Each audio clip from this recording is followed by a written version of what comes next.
US biosecurity regulations, जहाँ पे हमने US बायोसिक्योरिटी लेजिस्लेशन 2015 की बात की, वहाँ पे इस लेजिस्लेशन की प्रॉपर इम्प्लीमेंटेशन बहुत ज़रूरी है ताकि पता चल सके कि ये लेजिस्लेशन कहाँ तक सक्सेसफुल है. Now, new biosecurity legislation is a large body of work और इसकी कामयाबी जो है वो क्लाइंट्स और स्टेक होल्डर्स के लिए बहुत मायने रखता है. They understand the implementation as well as the regulations of US biosecurity legislation. So success is very much critical to large number of these clients and stakeholders. Now, biosecurity legislation is vast and it is applicable to the field of agriculture, health, pharmaceutical industries. It involves the transgenic animals as well. So let's talk about the genetically modified crops, in which the agencies are divided into three categories. The first one is EPA, that stands for Environment Protection Agency. The second one is FDA, that stands for Food and Drug Administration, and the third agency is USDA, that stands for US Department of Agriculture. अब इन agencies के अपने अपने काम हैं और ये इनके काम बायोसिक्योरिटी रेगुलेशंस में बहुत रोल प्ले करते हैं. Let's talk about the EPA, that is Environment Protection Agency. It involves insecticides, that is to kill the insects, pesticide to kill the pest, fungicides to kill the fungus, rodenticide to kill the rodents such as rats and rabbits.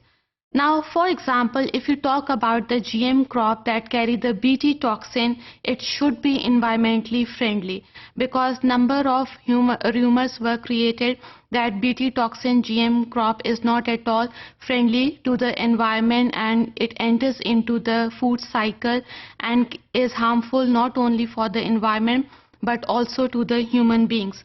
So food safety analysis is very much important. इसके अलावा अगर हम genetically modified crop में किसी नई protein को introduce करा रहे हैं तो it is very necessary to always check the allergy, that whether it is allergic to human beings or not, because GM crops should be non-allergic to the human beings. The next one is Food and Drug Administration. It deals with the safety of GM crops eaten by the human beings as well as by the animals. Now, FDA is this is the agency that helps in making the pre-market approval. जब भी GM crop किसी lab में experimental form में होती है या fields में चली जाती है, मार्केट में वो तब तक नहीं आ सकती जब तक कि वो FDA से प्रॉपर उसकी अप्रूवल ना हो सके. Now, sometimes GM crops are equivalent to non-GM crops. They are so much mild that they are considered to be the equivalent to non-GM crops. So, such crops, they don't require pre-market approval. लेकिन अगर GM crop में ऐसी protein express हो रही है, ऐसी foreign protein है जिसके ना तो हमें स्ट्रक्चर का पता है ना फंक्शन का, in such cases GM crop requires pre-market approval. Now, the function of FDA is to solve the problems related to the toxicity. If any organism, microorganism is introduced, then it should not be applicable to produce certain toxins that are harmful for the human beings as well as for the animals. Then it should not be allergic to the human beings. और अगर कोई ऐसी crop design की गई है जिसमें iron का level increase हुआ है या विटामिन ए लेवल का लेवल इंक्रीज हुआ है and it is used as a pharmaceutical product, again FDA is involved for the pre market approval.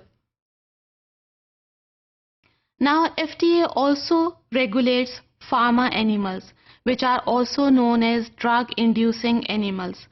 Now, here FDA plays a very important role. They not only check the effectivity of the drug, but they also consider transgenic animal as a whole product.